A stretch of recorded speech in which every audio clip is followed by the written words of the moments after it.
subject is social media platforms, how it can assist with your business, your growth, your networking, your connections. I'm going to take you back in time. Let's go back in time 15 years ago. There's a guy across the street from your home with binoculars. He's sitting in a bush. He's looking across the street right into your house. He's watching as you get dressed, as you make your dinner, as you pick out the clothes for your children, as you speak to your spouse, as you make dinner, as you eat the dinner, as you eat dessert. 15 years ago, that person was called a peeping Tom. Generally, the father of the house would take his bat, go across the street, chase this guy down the road, maybe call the cops, maybe hit him over the head. Classic peeping Tom. Today, you know what that person is called? An Instagram follower.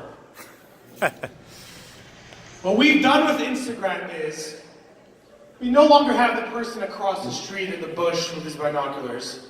We say to that person, well, don't hang out there, it's cold outside. Come into my house. Why don't I show you as I make the food? I might even share the ingredients with you. Watch as I cut it and present it beautifully for my children. Why don't I show you the clothing my kids are going to wear tomorrow?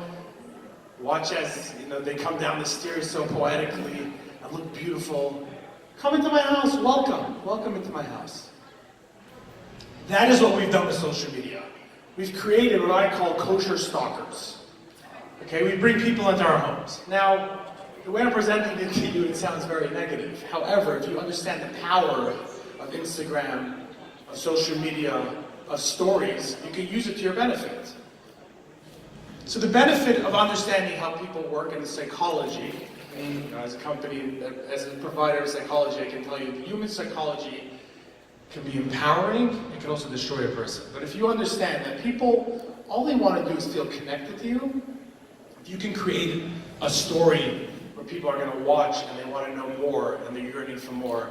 So yes, we are creating something that doesn't seem to be healthy, so we're not going to get into that part of it. But for your business specifically, if you can create a business that people want to know more about, that want to understand more about you, about the brand, about the identity, you've done something very, very powerful. Because you have a network, a web, you have a platform that you could speak on, you could actually have people come for more, and you could really draw them in. Right? To use Mrs. Rabi Chase as an example, Pret Party, right? This is an example of somebody that understands her crowd, her people. She might show you something that's a dirty kitchen. It might be her Mrs. Nude one day, Tichel Tuesdays. It might be her shopping and presenting and meeting a client. But at the end of the day, when you walk through her stories, you feel enthralled. You're like, I know this person. I want to meet this person. Or you meet her in a grocery store, #Seasons. You might say, oh, I know that you're connected to Seasons. Can you tell me more about yourself? But that's what we're doing here. As an example, my wife has a photography business, Rabi Photography LLC, and her business is very different because she's presenting pictures. Pictures are easy to present. It speaks for itself. Everybody wants to see more. My wife is not the type of person that just gets out there and lets everybody know about her life. If anything, she's the type that might make fun of others in a satirical way. But the idea still is that people want to know this person's creative, I want to know more about them. But if you're a person that can create stories and content and put things out there in a way that you're presenting yourself, you have a web that is something you could always bank on. So my suggestion would be, this is a marketplace of people that are trying to work together for parties, for simchas. You guys are working well together in this room. But on a daily basis, it's all about the social media platform that you're presenting yourselves on. And those platforms can be used to your benefit. So post more content, put content that people are interested in, show what you're doing, let people know who you are. If I go to a page and 30 seconds into the page I can't figure out what this person does for their business, I'm going to move on to the next page.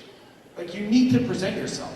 So not everybody has the ability to just let themselves out there or invite people into their homes like I mentioned. We don't all have that ability to open up. But the social media platform that you have does give you a very good tool that can be used for your benefit, and you should really capitalize on that. So this brings me to the next topic, really the next part of this, I should say. As a professional, people ask me all the time, how do I present myself on different platforms? How do I disseminate the difference between LinkedIn, Instagram, WhatsApp stories, status, whatever you might think is going to be conducive to your business? And it's a very simple answer. If you understand the philosophy that I just presented to you, it comes back down to that.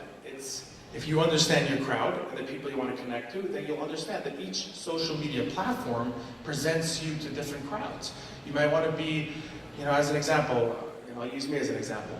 I'm a person who used to be a counselor. I like to make a lot of noise. I do a lot of work for curative organizations, URA and others, where I might just put myself out there as being a little more of a clown at times, just to bring people into their contests and their Chinese auctions. I do that as my way of giving back because I enjoy it. But then at the same time, I meet professionals that I have to hire that are psychologists and LCSWs, and I meet people that are owners and administrators of 30, 40 nursing homes. And when I meet them, they want to know me in a different way. So I look at it and I say to myself, okay, on my WhatsApp status, those are my close network of friends. They want to know what I'm doing in my everyday life. I'm okay letting them know which wedding I went to and how nice the shore was. When I go to my Instagram, I might have a little more personal, professional relationship with people, and I'll show my family, color my trips, whatever. I don't really sell myself as a business. When it comes to LinkedIn, I try to filter out my content, and I try to present it in a way that, okay, this guy's a professional, he has a personality, he's relatable, but at the same time, he takes himself seriously in his craft. So that's what I would say to you. Like, if you're trying to get yourself out there and connect to nursing home owners, to commercial real estate owners, because you want to run their holiday events, so present yourself as being professional in that way. If you want to connect with the mother that might call you for some decorative cake for her daughter's Vart, you might show more of the presentation of the Vart itself, not the corporate events. So again, it's really just presenting yourself on each platform to the people that are your crowd. If you can understand that, if you can capitalize on that, you have ingredients for success that nobody can compete with. That's what I would tell you. I'll open the floor now to any questions that you might have. Anybody has any questions?